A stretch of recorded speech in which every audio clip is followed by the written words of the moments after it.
Hi, and welcome to another edition of Socrates Explains Everything. My name is Socrates. I like to explain things.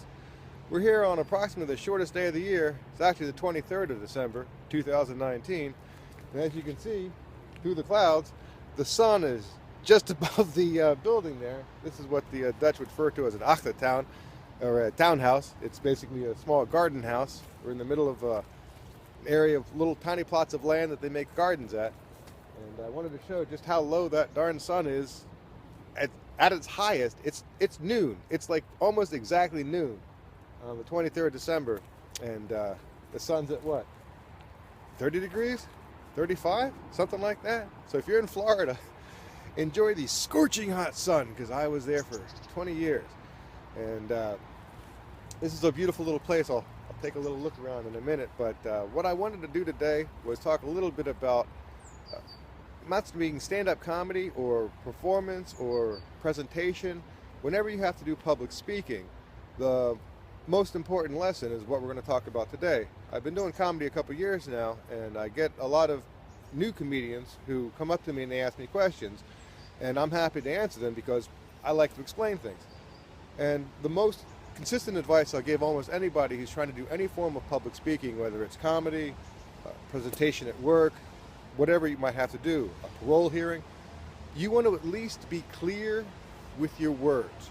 If people can't understand the words you're saying, there's no way they will be able to laugh or agree with or be influenced or to find you not guilty. All things are important. As a comedian, I like the laughter thing and being found not guilty. So if you're going to do speaking of any form, the first thing to do is make sure you're speaking slowly and clearly enough that people can understand you. Now that I'm consciously speaking clearer, I'm sure it's easier to understand me than if I'm only speaking like this, which of course is hard to understand. And if you can't understand it, can't be funny, can't be insightful, can't be interesting. It's really quite incredible how close we are to the city, and there's this huge piece of ground that they've dedicated for people to have little tiny plots of land so they can grow vegetables or whatnot. And all these little houses, some of them are so nice. They're like it's like a little sunroom, but it's not actually located on your house. If you want, I can do better editing, or I'll just move the camera around. People have noticed the fact that I don't edit. I'm lazy, and I'm so good at one takes. Ha!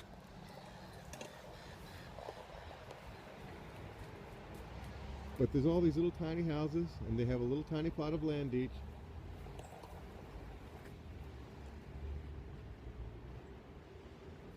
And they'll grow vegetables or flowers.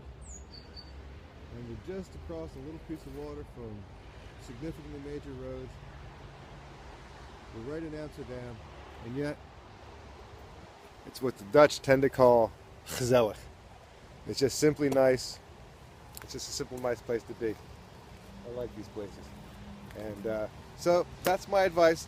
If you need to do any kind of public speaking, stand-up comedy or otherwise, make sure that they understand the words you're saying. Then you want to make sure that those words are somehow interesting, funny, or insightful. But if they can't understand them, it doesn't matter how insightful they are. All they're hearing is I've noticed on my own videos when I play them back, it's like, why didn't that joke land? Oh, it's because you mumbled. Helaas and pindakaas. Anyway, that's Socrates Explains Everything. One of the last ones from 2019. I hope you enjoyed it, and I'll see you again soon. Thanks.